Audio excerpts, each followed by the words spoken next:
Hello, everyone. This is Fadi Muheidat. I'm a third-year assistant professor at the School of Computer Science and Engineering. My presentation for the ACRI project is on developing an assessment plan for a VETI grant program themed as a college to career readiness through shadowing internships. So let's start with VETI. VETI is a vital and expanded technologies initiative. The focus is basically to benefit, it's a benefit for all students by providing them with the technology experience. Obviously, that has like multiple goals. My focus was on the quality of academic experience of the students, as well as maintaining and enhancing the technological competencies of students as it relates to their academic endeavors. So my focus was more into students' experience and career preparedness. So what is a shadowing internship program? As you all know, it's college to career readiness is the goal of every institution at all levels. Actually, I was part of the Provost Initiative Career Readiness Task Force, this task force was developed basically to think extensively on ways how to maximize every student's experience at Cal State San Bernardino, as well as position each student for a successful and meaningful life after graduation. My job in that task force was basically a part of the recommendation in the task force is that implement campus-wide onboarding for new student employees, going over fundamental professional expectations in the workplace, conduct standardized exit surveys to assess the quality of student employment and address areas of opportunity. So from there, it come to my mind, okay, let me think about this internship program. And the VETI was a great opportunity for me to apply for. So I focus on career readiness because of its high impact practices, provide students experiential learning, prepare them to be career ready. In addition, it elevates students' marketability and social mobility. So providing them with the opportunity to shadow faculty who are engaging in industry level research and staff experts in the field through being hired on local centers here or offices or departments at the school, at the university as well. So I was awarded almost 58,000 to support students. Our pilot study, this kind of the first year, having this internship, we hired 7 CSE students. We're grateful to the supporting lab, the extended reality lab, directed by Professor of Communication Studies, Dr. Mihaila Popescu. And those guys, they did a great job with us, helped me support our interns and run the program. A little bit about the extended reality lab. It's really a great example of innovation and high-tech centers that use emerging technologies. So it supports education, brings students opportunity to develop really and increase their social mobility. They have great ideas, excellent products, and they are always welcoming any innovative ideas that came from faculty. That's our first audience, and target audience is our faculty, and provide their expertise to assess them in their schools or their classes, I mean. So the lab hires our students. They provide training, assigns them essential projects. Hopefully, by the end of the internship, they will be expert in that domain. And they are really great. Please check out their website. They have a really great project that they are working on. And actually, I'm a faculty fellow as well with the lab, and I do a project for the nursing department as well. So who are the people involved in this process? Obviously, myself as the supervisor of this internship, the extended reality lab, admin, director, technical staff, and team, our current interns who are currently working there, and our school director and the admin staff, because we need to do all this hiring process, as well as the ITS for overseeing the program. So what happened? How this whole process started? again, being in the ACLE program helped me kind of develop more of a organized mentality in doing the assessment process. So I started with my logic model. So I defined my input, my resources, the activities, what are the expected outputs, short-term, long-term goals and outcomes. I met with my students, with the students, with the technical team. We had kind of some brainstorming about what we need to achieve from this program. We ended up with some of those goals and put some assumptions and external factors. So we need to have more exposure to real world problems. We need to build capacities and feedback for improvement, as well as motivate our students to seek internship early in their schoolwork. Like sophomore, junior, before they go to the senior level, it will be great to start as early as possible. In the long-term run or goals, we need to be them for our interns to be successful in the workforce, and for us, we need to establish a system or an internship program that partnered with the industry, as well as great support from our local career center and other like offices and departments, to have a system and kind of a pipeline to feed in our graduate to the industry with the proper experience. All of this, of course, because this was a one-year grant, it was kind of dependent on continual funding from the VETI, willingness of our campus labs, centers, departments to hire our interns, as well as the willingness of the programs to send their students and encourage their students to apply for such opportunities.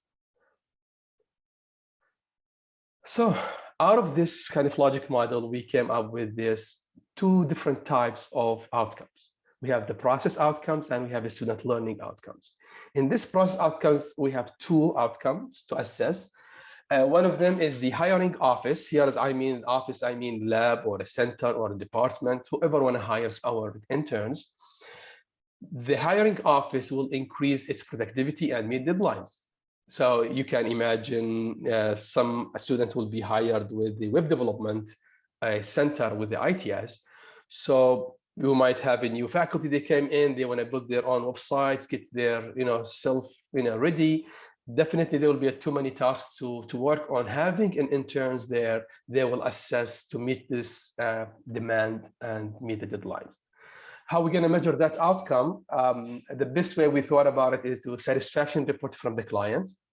Second is we need to count how many or the number of tasks or projects completed. That will assess how our students are doing, as well as how the office is doing in terms of productivity. Data collection and analysis is what will be usually the internship supervisor, because he's myself kind of oversee this program, and whoever going to be later on running this show, with the coordination with, of course, office admin. Time frame usually towards the end of the internship, ends in May, so we'll take the summer kind of to get the data, analyze it, and kind of develop some recommendations.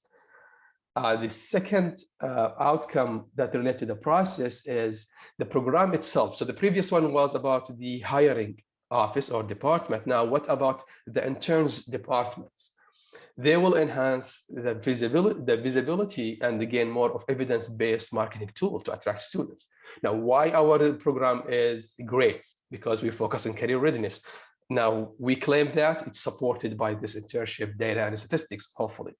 So we need to measure this outcome by adding like a question or questions on the check-in or exit surveys, usually for a graduate or freshly coming to the program, how they feel about and how is the factor in their decision to join our program based on what we are marketing in terms of internship, paid internships, and all that. Track the change in enrollment. Can we correlate between what happened after we advertise such a programs, and will be a really good measure to look at this kind of data. Possibly the IR Institute of Research can help us with data collection as well, not only from our own program, it comes from the institution level. Usually all the outcomes will be assessed towards the end of the internship. So now changing gears toward the student learning outcome. So what we want our interns to go out of this, how we're going to assess the activity of this program, or how effective is the program.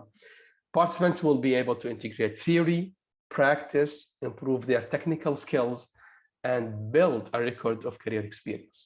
And that's kind of the whole goal about it.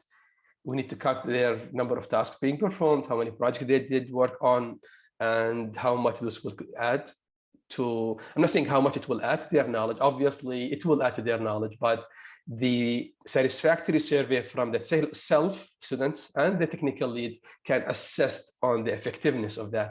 The count is a good measure, and the satisfaction survey will also enforce that good measure. This usually will be with the supervisor, with the coordination with the parties, the intern themselves, and the lab technical team. We already developed kind of a drafted template of surveys, but we're still working on them. The next outcome, the interns, participants will develop work habits and attitudes necessary for the job success, improve their teamwork, time management, organization, and planning skills. Actually, the good thing about this, one of the students, when we were discussing this outcome, he said, well, what about the pressure? You know, we feel the pressure if when like anxiety at the beginning, when we are fearing that we're going to fail the job, we are not be able to be successful in that job. I said, well, that would be great, because we added to the survey that we need to assess in the peer review and the technical lead survey about, you know, positive work attitude, work under pressure, accept responsibility, those things that enforce the work habits, enforce the attitudes toward the job success. So it was really, really great discussion and chat with the students regarding that matter. As always, we collect the data towards the end of the program. So obviously, those outcomes should align with any program that assess career readiness and experiential learning.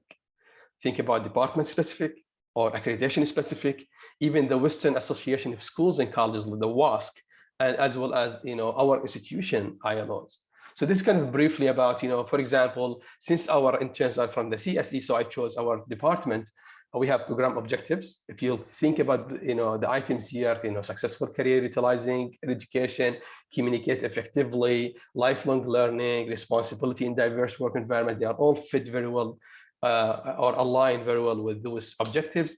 ABIT, our major accreditation agency for our programs, if you think about, they have like 7 criteria, 3 of them at least explicitly talking about, you know, the effectiveness and, you know, teamwork, professionalism, engineering situations, and all that career related. To mention some of the CSUSB ILOs, depth of knowledge, creativity, innovation, integrative learning, engagement in the campus, local, global communities, because what we are doing, we are developing projects for either external institutions or even internal offices and faculty projects. Diversity and inclusion, that's a perfect place to be at and to measure the internship, an opportunity to be in diversity and inclusion. WASC, of course, core competencies, writing, they are doing all of that. Oral communication, that's key of it. Quantitative reasoning, information literacy, and critical thinking. We can embed all of this experience within those core competencies. And we, you know, we keep rolling. So people I need to thank, the VETI funding committee, the XREL lab for hiring and hosting our interns, CSE director and admin staff for handling all this hiring process. It's a very exhausting process. ACLE, very grateful to the Institute and their continual support and opportunity to even elevate my understanding to the assessment process. Oh yeah, I'm not done yet. Stay tuned. So let's go back to the tradition, how it started. So it started when I was a PhD candidate at the University of Missouri, Columbia. I was a teaching fellow there, teaching a course. Because I was in the engineering department, we were able to accredit it. So I teach a course. I was told, hey, we are assessing this outcome. We need your data. So there's an assignment created. We need your data. So the only job I was like a kind of passive element. Oh yeah, these are my numbers. This percentage or 70% of the students meet or doesn't meet or etc. Then I joined, you know, the University of the Pacific, UOP, Northern California, assistant professor. The previously defined outcomes, I was not trained about, you know, how to develop and build and all that stuff. I teach, I assess, and I analyze and report the data, contribute to the assessment and improvement, but there's no official training. I was, because my first year I participate in ABET on site, so I get kind of more understanding about the process. First year at Cal State San Bernardino. Same thing, the first month I joined, the next month it was the ABET visit. So I just came in here, surprised, oh my God, another visit. So I started that. After the visit, we had to work in some kind of, a continuous improvement, some interim reports. So I kind of had to start having my hands there and work and, even reconsider or redid the continuous improvement criteria 4. All of this was based on previous experience, based on best efforts, learning from my colleagues, but there's no official training. Then here we go. How is it going? Third year, assistant professor, Cal State San Bernardino. I continue working with ABET accreditation and with effective contribution to the process. While a member of ACLI, again, thank you, I developed an assessment plan for the newly proposed Mass Surgeon Applied Data Sciences. Hopefully it will be approved. And also I'm working my current project, which is a assessment plan for the VETI internship program. And the ball is rolling. So next project, I will be collaborating with my colleagues to enhance the assessment for the CS master program. So again, thank you so much for everything. And I really appreciate your feedback and looking forward to your questions. Thank you.